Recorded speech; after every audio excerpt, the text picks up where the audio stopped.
আসসালামু আলাইকুম। জলপাইয়ের সিজনে জলপাইয়ের আচার দেব না তা কি হয়? আজকে অনেক মজাদার টক ঝাল মিষ্টি জলপাইয়ের আচারের রেসিপি নিয়ে চলে আসলাম। তো আচারের জন্য সর্বপ্রথম লাগবে জলপাই, সেজন্য আমি এখানে জলপাই নিয়ে নিয়েছি 2 কেজি। জলপাইয়ের ভেতরে মশলাটা যেন খুব ভালো করে ইনটেক হয়, সেজন্য আমি প্রত্যেকটা জলপাইয়ের গায়ে 4-5টা করে আগ কেটে নিচ্ছি ছুরি দিয়ে।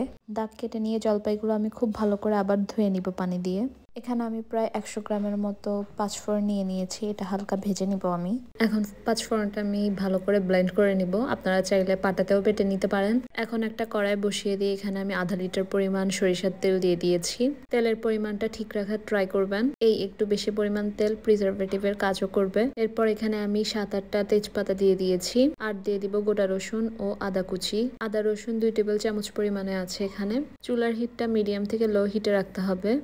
এই সবগুলো হালকা একটু আমি ভেজে নিব, অলমোস্ট 1-2 মিনিট। আচার বিভিন্ন প্রসেসে বানানো যায়, কেউ চাইলে আগে তেলে জলপাইটা দিয়ে দিতে পারেন, অথবা চিনি দিয়ে আগে চিনি শিরা করে তারপর জলপাইটা দিয়ে দিতে পারেন, অ্যাজ লাইক ক্যারামেল করে তারপর জলপাই দিলেন। আদা রসুনটা যখন তেলে ভাজার 2 মিনিট পর কালার চেঞ্জ হয়ে আসবে, তখন এখানে আমি সবগুলো জলপাই দিয়ে দিব। জলপাইটা দেওয়ার পর আমি কিছুক্ষণ খুব ভালো করে নেড়ে চেড়ে নিব। এখন আমি 2 কাপ পরিমাণ চিনি দিয়ে দিব এখানে। আমি মেজারমেন্ট কাপের হাফ কাপ যেটা সেটা ইউজ করছি। কেউ যদি আরো বেশি মিষ্টি পছন্দ করেন তাহলে চিনিটা অবশ্যই আরেকটু বাড়িয়ে দিবেন। আমি চাচ্ছিলাম একটা টক ঝাল মিষ্টি আচার বানাই, সেজন্য আমি এখানে 2 কাপ চিনি ইউজ করেছি। এই সময় চুলার আঁচের দিকে অবশ্যই খেয়াল রাখবেন, ওটা যেন লো টু মিডিয়াম হিটে হয়। এরপর চিনিটা জলপাইয়ের সাথে খুবই ভালো করে মিক্স করে নিতে হবে। মিক্সিংটা ভালোভাবে করার পর আমি এখানে 1 টেবিল স্পুন পরিমাণ লবণ অ্যাড করে দিয়েছি, আর সাথে আমি 1 টেবিল স্পুন পরিমাণ বিট লবণও অ্যাড করে দিয়েছি। প্রত্যেকটা উপকরণ যোগ করার পর ভালো করে আবার নেড়ে চেড়ে নিতে হবে।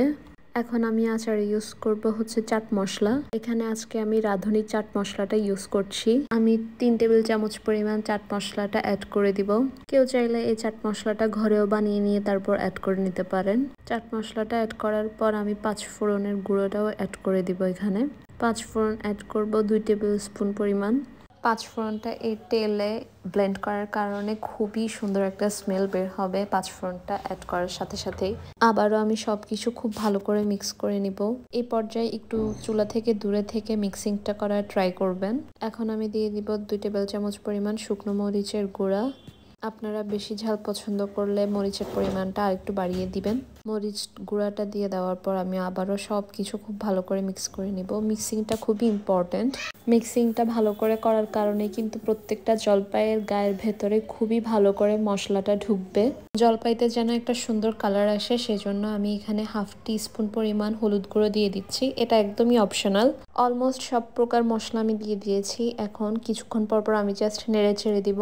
আচারটা অবশ্যই 2-3 মিনিট অন্তর অন্তর নাড়তে হবে। এই সময়টার থেকে অনেক সেফলি থাকতে হবে। আমার হাতে অলমোস্ট 2-3 বার ছিটকে এসে পড়েছে। সবচেয়ে ভালো হয় যদি কোনো বড় মোটা হাত মোজা পরেন অথবা গ্লাভস ইউজ করে নেন। লাস্টলি শুধু আমি 1 কাপের মতো ভিনেগার ইউজ করে নিয়েছি। অ্যান্ড দেখেন অলমোস্ট 20-25 মিনিট লেগেছে আমার এই আচারটা হতে। এরপর কালারটা দেখলে একদম মন শান্তি হয়ে যায়। আজকের ভিডিওটা আমার এ পর্যন্তই।